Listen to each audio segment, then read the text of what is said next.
아론 자손의 계열들이 이러하니라. 아론의 아들들은 나답과 아비후와 엘르아살과 이다말이라. 나답과 아비후가 그들의 아버지보다 먼저 죽고 그들에게 아들이 없으므로 엘르아살과 이다말이 제사장의 직분을 행하였더라. 다윗이 엘르아살의 자손 사독과 이다말의 자손 아히멜렉과 더불어 그들을 나누어 각각 그 섬기는 직무를 맡겼는데 엘르아살의 자손 중에 우두머리가 이다말의 자손보다 많으므로 나눈 것이 이러하니 엘르아살 자손의 우두머리가 16명이요 이다말 자손은 그 조상들의 가문을 따라 8명이라. 이에 제비 뽑아 피차에 차등이 없이 나누었으니 이는 성전의 일을 다스리는 자와 하나님이 일을 다스리는 자가 엘르아살의 자손 중에도 있고 이다말의 자손 중에도 있음이라. 이 여러 사람도 다윗 왕과 사독과 아히멜렉과 제사장과 레위 우두머리 앞에서 그들의 형제 아론 자손처럼 제비 뽑혔으니 장자의 가문과 막내 동생의 가문이 다름이 없더라. 역대기 저자는 이 역대상을 계속 보면 포로기 이후에 이 역대기를 기록을 하면서 꿈을 가지고 소망을 가졌던 것 같아요. 많은 분량이 다윗 왕조와 성전이 재건되는 데 대해서 정말 막 들떠있고 설레고 희망을 가지고 있는 걸 숨기지를 않아요. 그거 너무 자세하게 기록이 돼 있어요. 무너졌던 성전이 다시 세워지고 레위인들이 거기서 하나님을 섬기는 데 대한 그냥 설렘이 있었던 것 같아요. 설렘. 그래서 제사장도 레위인들의 이 분별하는 것도 아주 꼼꼼하게 기록을 다 해놨습니다. 오늘 보면 제사장은 레위인 중에서도 아론 자손이 지금까지 세워졌는데 여기서도 다시금 그 율법에 따라서 아론의 그 후손들, 아들들 중에 제사장을 세웁니다. 그런데 여기서 우리가 중시해야 될 것은 제사장은 아론의 아들들, 그 후손들이 하는데 숫자 많은 사람이 많이 하고 숫자 적은 아들은 조금 하고가 아니라 하나님의 뜻을 따라 공평하게 그 사역을 나누었다라는 거예요. 차등이 없다라는 거예요. 하나님의 사역이. 아론 자손이 율법에 따라 제사장을 맡습니다. 그런데 쉽지 않은 문제가 하나 생겨요. 하나님께 제사를 드리는 이 제사장이라면 마땅히 그 일에만 집중을 해야 하는데 하지만 이런 문제가 생길 수 있어요. 예수님 계실 때도 예수님의 제자들도 그 안에서 여러분 기억하시죠? 네가 크냐 내가 크냐 분란이 일어난 적이 있어요. 예수님의 제자 가운데도. 예수님의. 그렇기 때문에 제사장들 가운데서도 이런 갈등이 없을 거다라고 장담할 수가 없는 거예요.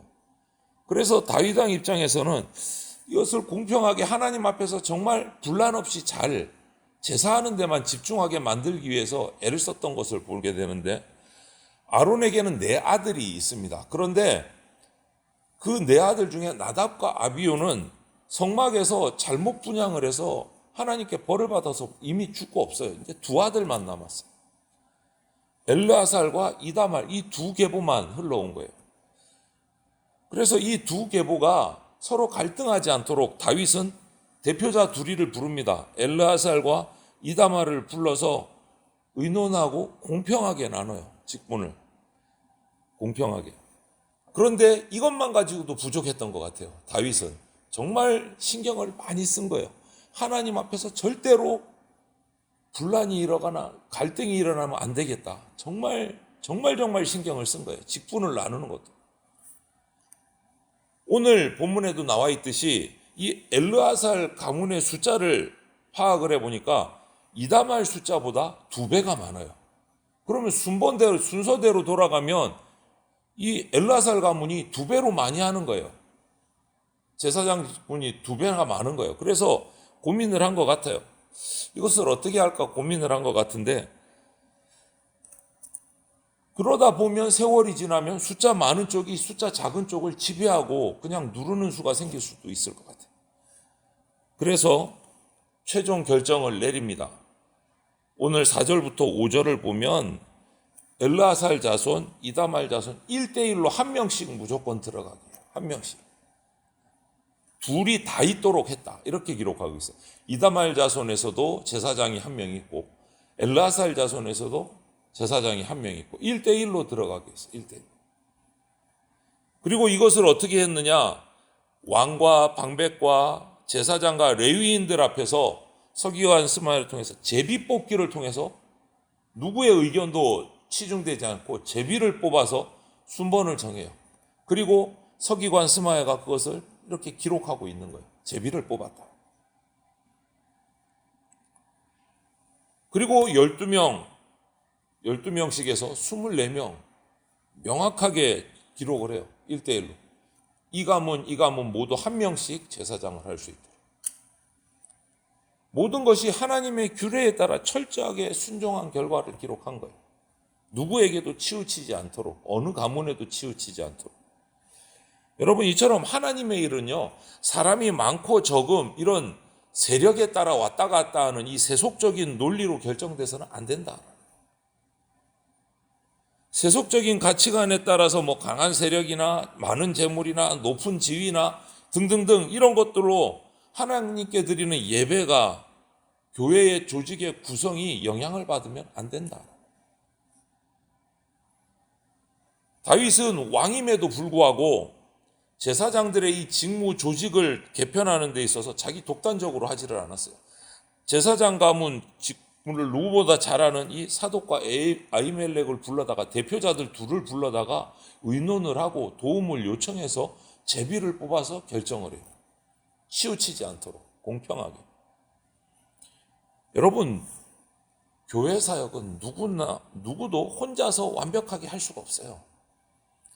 에베소서 2장 22절 말씀처럼 우리는 함께 지어져 가는 하나님의 백성입니다. 함께 지어져 가는. 그래서 하나님 나라 사역도 당연히 홀로가 아니라 함께 하는 겁니다. 함께. 오늘 다윗이 그 말씀의 원리를 정확하게 지키면서 이 제사장들을 잘 세워가고 있는 것입니다. 그리고 이제 제사장이 그렇게 제비 뽑혀서 공평하게 세워졌습니다. 그리고 20절부터 31절을 보면 이제는 제사장 말고 레위인들도 성전의 섬길 자들을 이렇게 선택을 합니다. 차등 없이. 20절에서 30절 그 명단들을 쭉 레위인들의 명단들을 기록을 하고 이들 역시도 제사장을 뽑을 때와 똑같이 왕과 방백과 그 레위인들 앞에서 제비를 뽑아서 세워서 기록을 해요. 제비를 뽑아서. 여기서 무엇보다 중요한 원칙은 오늘 31절에도 나왔듯이 장자 가문이라고 해서 맞이라고 해서 더 많이 주고 막내라고 해서 조금 주고 이런 게 없이 장자 가문, 막내 가문 공평하게 직분을 배분했다. 공평하게. 더 많이 받거나 더 적게 받거나 이런 인정받는 자리에 서고 생색 안 되는 데서 이런 게 없었다. 이처럼 하나님의 일을 맡길 때는 모두가 보는 앞에서 투명하게 절차를 통해서 사람을 세우고 사역을 공평하게 분배해야 합니다. 옛날 이스라엘에서 성전을 섬기는 제사장과 레위인들이 이렇게 투명하고 공정하게 절차를 통해서 오늘 세워진 것을 우리가 보면서 오늘날의 교회 공동체에도 이러해야 된다. 오늘날의 교회 공동체. 가끔 오늘 우리 사회에서 보면 일반 기업이나 사회단체가 오히려 교회보다 더 깨끗한 거 아니야? 이러면서 교회를 비꼬는 말들이 들려오기도 합니다. 물론 다 옳은 말은 아닙니다만 우리는 이 하나님의 말씀의 원칙을 지키기 위해서라도 애를 써야 돼요. 교회 공동체는 모든 일에 투명하고 공정하게 진행할 수 있도록 해야 됩니다. 오늘 이 말씀 보세요. 절대 왕정시기, 왕이 이렇게 해라 저렇게 하라 하면 다 순종하는 그 절대 왕정의 시기에도 오늘 다윗 왕은 투명과 공정성을 정말 지키기 위해서 애를 쓰고 말씀대로 했어요. 그렇다면 오늘날의 우리 현대의 교회는 당연히 더 투명하고 더 공정해야 된다. 교회의 책임자를 정하거나 부서장을 정하거나 그 가운데 재정을 운영하는 데 있어서 하나님 앞에서 부끄러움 없이 세속적인 가치관 개입되지 않고 기도하면서 공평하게 운영할 수 있도록 우리는 늘 마음을 써야 돼요. 하나님 나라 일에 소외되는 사람이 없도록 정말 세밀하게 살펴야 됩니다. 여러분, 모든 사역이 소중하고 모든 섬기는 이들이 귀합니다. 무엇을 하든지 어떤 이유로든지 교회 내에서 사람과 직무의 차별이 되지 않도록 우리는 신경을 써야 돼요. 일 잘하고 많이 하는 것보다 중요한 것은요, 말씀을 따라 바르고 성실하게 하는 겁니다. 말씀을 따라. 조금 늦어도. 오늘 우리 대전장로교회 공동체가 오늘 이 다윗이 제사장들을 세우고 성전에서 일할 레위인들의 직무를 분배하는 이 모습들을 보면서 우리 교회도 이처럼 투명하게, 공정하게 서로를 세워가는 그러한 아름다운 하나님 나라 공동체가 될 수 있도록 함께 격려하고 기도하시기를 소망합니다. 아멘.